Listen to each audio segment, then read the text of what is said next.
السلام عليكم ورحمة الله وبركاته. اللهم صل على محمد وعلى آل محمد. شكرا جزيلا أخي العزيز. والله أنا باختصار طبعا قبل الإنترنت وقبل أحداث سبتمبر وقبل أحداث الخليج نشأت طبعا في عائلة وهابية في مجتمع سلفي قح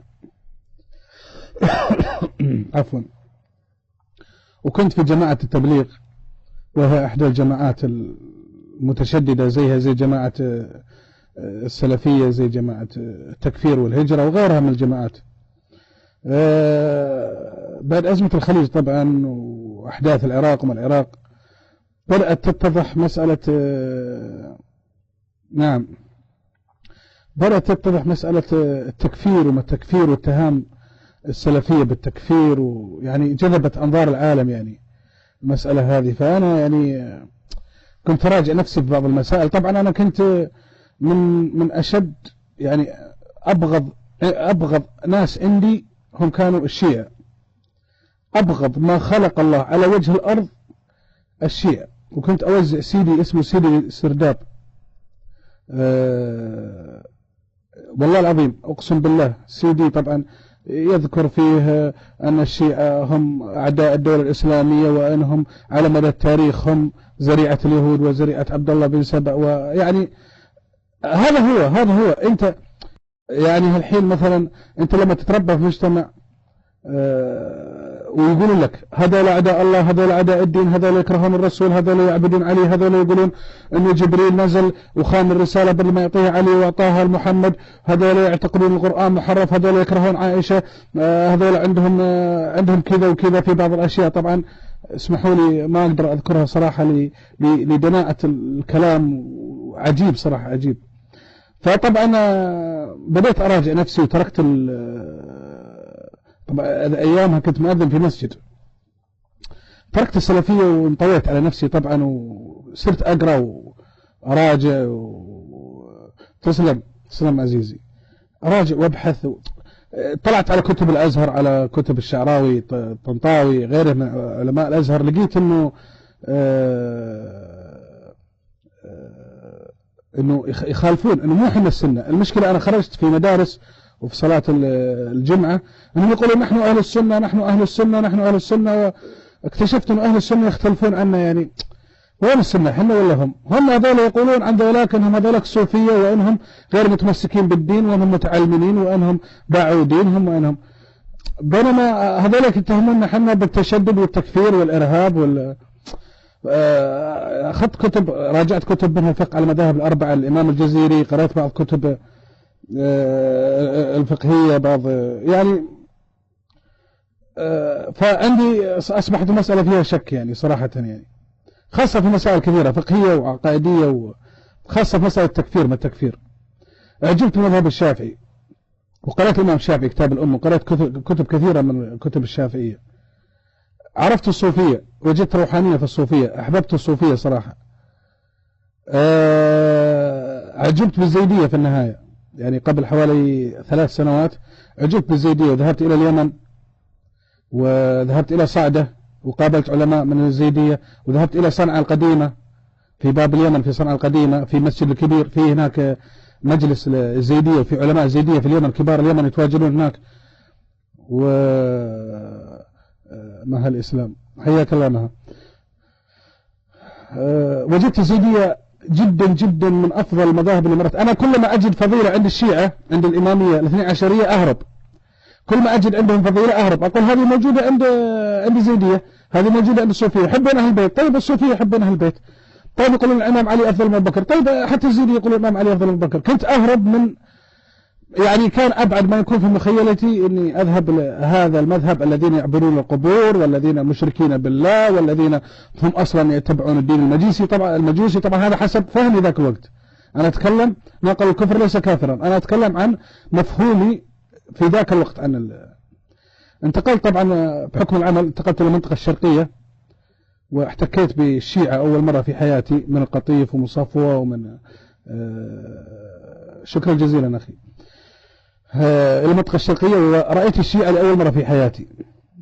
فكنت أنا طبعا في وضع احترازي منهم، لأنه قالوا هذا يعتقدون لو يقتلك تصبح خادمه في الجنة، وهذا لازم يدوس على ظلك، ولازم يوسخ لك الشاي والماء، ولازم ولازم ولازم لازم. يعني عجيب صراحة، يعني في كلام والله العظيم يستحي الإنسان يقوله يعني لأقرب الناس له، فما ذلك يقوله في البالتوك كذا علانية. أنا كنت مهتم بالشيعة، أبغى أشوف مصحف فاطمة هذا. أنا اللي كان يعني الشيء اللي كنت أتعجب منه مسألة مصحف فاطمة. يقولون عندهم مصحف وغير مؤمنين بمصحفنا هذا، طباعة المدينة المنورة. فكنت أنا نفسيتي أشوف، فكل ما قابل واحد بحكم العمل أجلس معه يعني شهر شهرين ونتناقش، أقول له أبغى من خدمة، أبغى أشوف مصحف فاطمة هذا. فينكرون الأخوان الشيعة ينكرون. فكنت أسأل بعض الأشخاص الملتزمين يقولون هذه تقية، هو موجود عنده في البيت بس تقية. يعني معقولة 200 مليون مسلم، 200 مليون مسلم عندهم مصحف خاشين ببيوتهم ولا في واحد أخرج المصحف هذا؟ يعني والله أنا أقسم بالله العظيم، والله الذي لا إله إلا هو، الآن أسمع أنا الشيخ العرعور، أو أسمع الآن الشيخ الخميس، أو أسمع لعلماء الوهابية، الآن أضحك. كنت أستمع نفس المحاضرات هذه سابقا، وكنت يعني خلاص أتيبس أستمع. نور على الدرب، إذا جاء برنامج نور على الدرب بن باز أو بن عثيمين، خلاص كل كلام يقوله هذا كلام مقدس، انتهى، ما في نقاش. طبعا أنا برضو في مشكلة صادفتها اللي هي مشكلة حرب الإمام علي مع معاوية، أنا ما فهمتها صراحة. هي عصمة لا نقولها باللسان، ولكن نعتقدها في قراءة أنفسنا. يعني الحين لو جاب فتوى بن باز وطلعت غلط، أتحدى أحد يصحح له، أتحدى أحد يصحح له. حياك الله يا دكتور أكسل. يعني مثلا قال ابن باز من قال أن الأرض تدور الشمس فقد كفر بالله، فقد كفر، لا ينفعه لا صلاته ولا صيامه. طيب هذه النظرية غلط من أساسها غلط.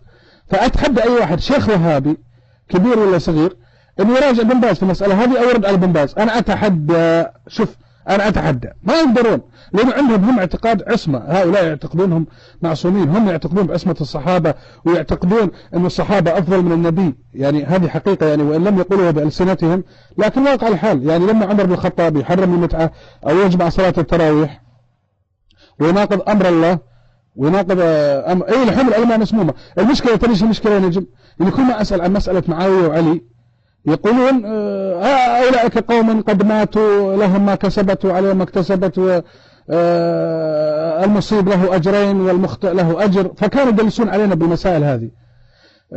سمعت أشرطة طاقة السويدان في 4 أشرطة اسمها الفتنة، نزلت في السعودية أسبوعين وبعدين سحبوها بأمر بن عثيمين وجبتها من الكويت وسمعتها، رغم انها قصة من وهابي يعني يذكرها يعني مدبلجة بطريقة وهابية، رغم ذلك مسألة مظلمة الإمام علي واضحة جدا، يعني ما فيها كلام.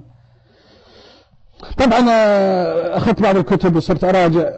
الزيدية أنا عجبت بالزيدية، بس واجهت مشكلة في الزيدية أن الإمامة عندهم غير محددة. يعني الإمامة عند الزيدية إمامة مطلقة، يعني ما في عندهم إمام معين أو مسمى أو معصوم أو لا، أي واحد من نسل الرسول أو من نسل السادة والأشراف يدعو إلى نفسه خلاص يصبح إمام. ففي عندهم في تاريخ الزيدية في تناحرات بين الأئمة الزيدية، وفي مشاكل يعني صارت. فمسألة الإمامة عندهم فيها ضبابية شوية، مسألة غير واضحة صراحة يعني. وأنا عجبت صراحة بالمذهب الزيدي، هو أنا أعتبر من أفضل المذاهب.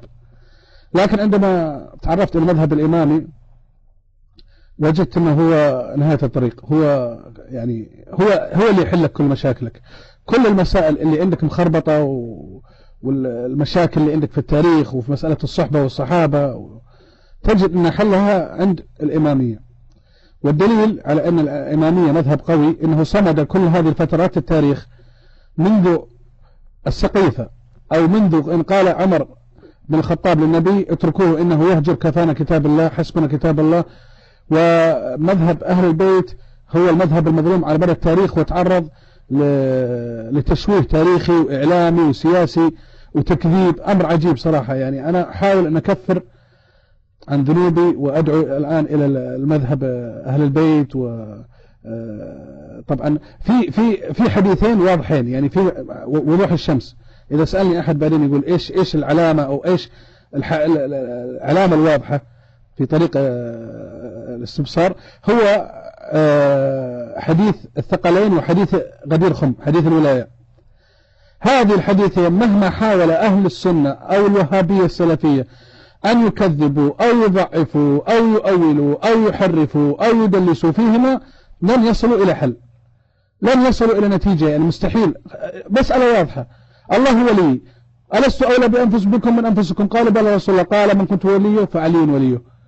يكذب يقول لك والله علي تهاوش مع واحد يماني في الحج، باليماني سب الإمام علي، هذا كذب وضحك على الناس. هذا الرسول يجمع 140,000 صحابي يوصيهم، تقول لي ولا تهاوش مع واحد يماني؟ تضحك على مين أنت؟ ليش الكذب؟ ليش التدليس؟ هذا هو النصب، هذا هو النصب بعينه صراحة.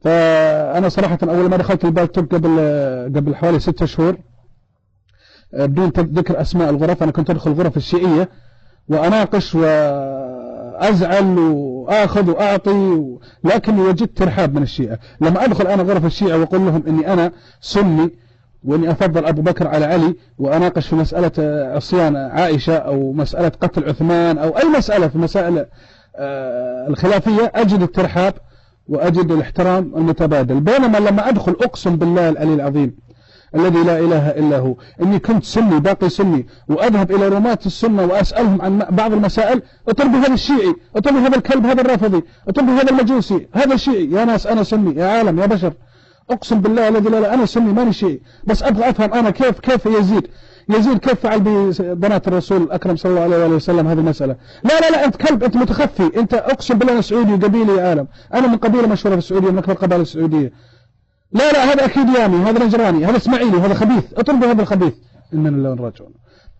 أنتقل مرة ثانية لغرف الشيعة، أنا أقشهم أجد شتان، يعني صراحة شتان. أنا أسأل الله لنا ولكم التوفيق ورحمة الله والديكم ويكفي أخلاقكم وعلمكم. أنا وجدت عند الشيعة شيئين، الأخلاق والعلم. لن تجد يعني المذاهب الأخرى مع احترامي لهم، حتى في الأشاعرة وغيرهم وحتى الصوفية، الأخلاق مع العلم لن تجدها مكتملة كما هي عند الشيعة. يعطيكم العافية ورحمة الله والديكم، وصلى الله على محمد وعلى آل محمد. اللهم صل على محمد وآل محمد.